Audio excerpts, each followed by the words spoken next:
Hello दोस्तों, तो आज हम बात करने जा रहे हैं ब्लॉकचेन की।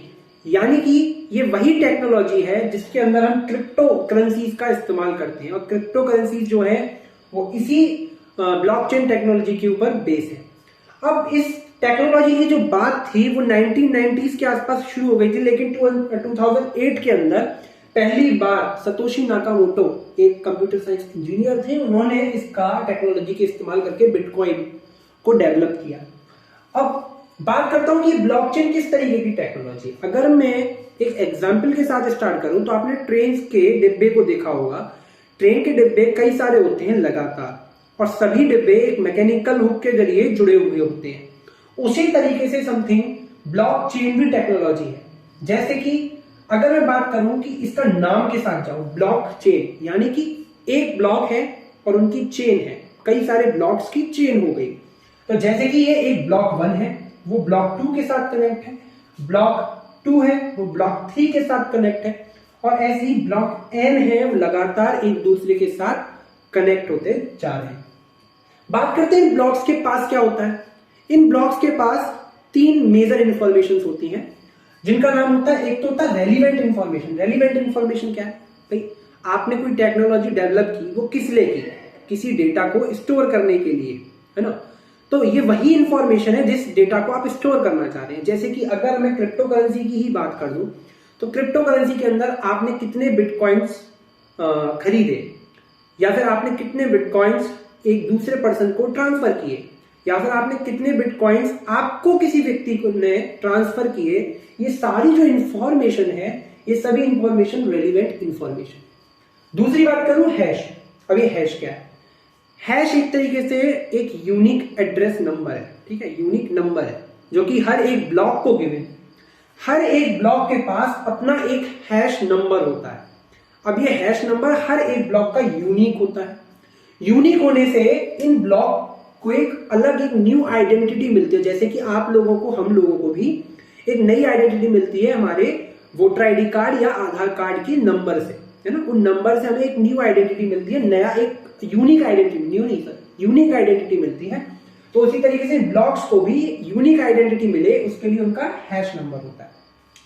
ये हैश नंबर के बाद जो तीसरी जो चीज होती है इनके पास, जो होती है हर ब्लॉक्स के पास, वो होती है प्रीवियस हैश। अब ये प्रीवियस हैश का मतलब क्या होता है? जस्ट लाइक सपोज करो ये ब्लॉक 3 है और ये ब्लॉक 2 के साथ कनेक्ट है, इसका कनेक्शन ब्लॉक 2 के साथ है। तो यानी कि जो ब्लॉक 2 का जो एड्रेस होगा, जो ब्लॉक 2 का जो यूनिक नंबर होगा, वो ब्लॉक 3 के पास भी होगा, जिससे इस ब्लॉक 3 को पता चलता रहेगा कि मेरे पास जो डेटा का जो लिंकेज है वो ब्लॉक 2 के साथ है। और ऐसी ब्लॉक 3 का जो एड्रेस होगा, जो हैश होगा, सॉरी एड्रेस बोल रहा हूं, हैश नंबर जो होगा वो ब्लॉक 4 के पास भी होगा, और ब्लॉक 4 के पास का जो हैश नंबर होगा वो ब्लॉक 5 के पास होगा, है ना। इस तरीके से क्या होता है, इस तरीके से एक लिंक, एक कनेक्शन, जो चेन की बात कर रहे हैं, ब्लॉकचेन, जो ये चेन शब्द है, ये एक प्रूव हो जाता है इस प्रीवियस हैश की वजह से। समझ आ गया? अब इस प्रीवियस हैश का क्या रिस्पॉन्स है, क्या काम है?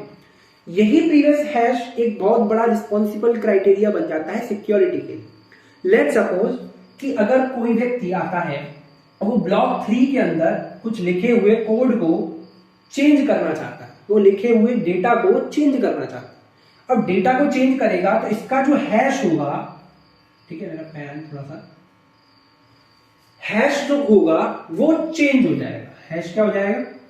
चेंज हो जाएगा।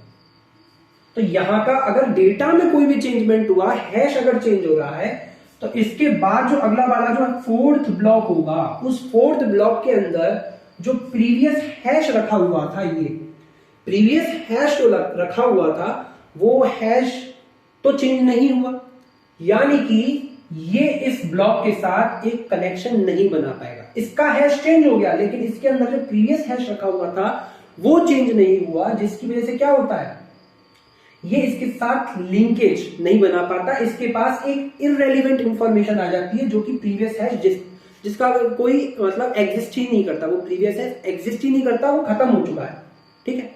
तो इस तरीके से क्या होता है, आगे की जितनी भी चेन्स होती हैं वो सभी इसके साथ अलग हो जाती है। तो इसकी वजह से हमारा डेटा जो हो जाता है वो सिक्योर हो जाता है। अब इसको तो एक लोग कहते हैं कि एक तरीका है इसके लिए कि हम सभी जो ब्लॉक्स हैं उनके अंदर जो हैश है उसको चेंज कर दें, है ना, ऐसा किया जा सकता है। लेकिन एक ब्लॉक के हैश को चेंज करने में लगभग 5 से 10 या 15 मिनट्स का कुछ समय लगता है। और ये ब्लॉकचेन सिर्फ 10-15 ब्लॉक्स का नहीं होता गेम, ये होता है करीबन इसके अंदर 1 करोड़ 2 करोड़ 1 मिलियन, तो मिलियंस में या बिलियंस में बात हो रही होती है ब्लॉक्स की। तो अगर इतना टाइम चेंजमेंट करने के लिए अगर आपको इतने सारे ब्लॉक्स को चेंज करना पड़ गया हैश को, तो आप समझ सकते हैं कि कितना बड़ा टास्क हो गया हमारे लिए। अब बात करते हैं कि भैया पहले ब्लॉक की। अगर ये पहला ब्लॉक है तो इससे पहले तो कोई ब्लॉक है ही नहीं। जब ब्लॉक ही नहीं है तो इसके पास किसका प्रीवियस हैश होगा? तो इसके पास किसी का भी प्रीवियस हैश नहीं होता। और इस तरीके का जो ब्लॉक होता है उसे हम कहते हैं जेनेसिस ब्लॉक। जेनेसिस ब्लॉक माने यानी कि जेनेटिक वर्ड से आया है कि यहां से हमारे जीन स्टार्ट हुआ है, यहां से हमारे ये पहला ब्लॉक। समझ आ गई नहीं आ गई?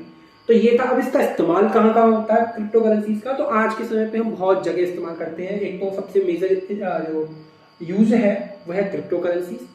उसके बाद रियल एस्टेट्स के अंदर जो ट्रांजैक्शंस होते हैं या फिर फाइल्स जो होती हैं उनका जो रिकॉर्ड होता है वो भी हम आजकल ब्लॉकचेन के अंदर स्टोर करने लग गए हैं। हॉस्पिटल्स के अंदर पेशेंट्स की जो इंफॉर्मेशन होती है वो भी आजकल हम ब्लॉकचेन के अंदर ही स्टोर करने लग गए हैं। तो ये था ब्लॉकचेन के बारे में। Thank you.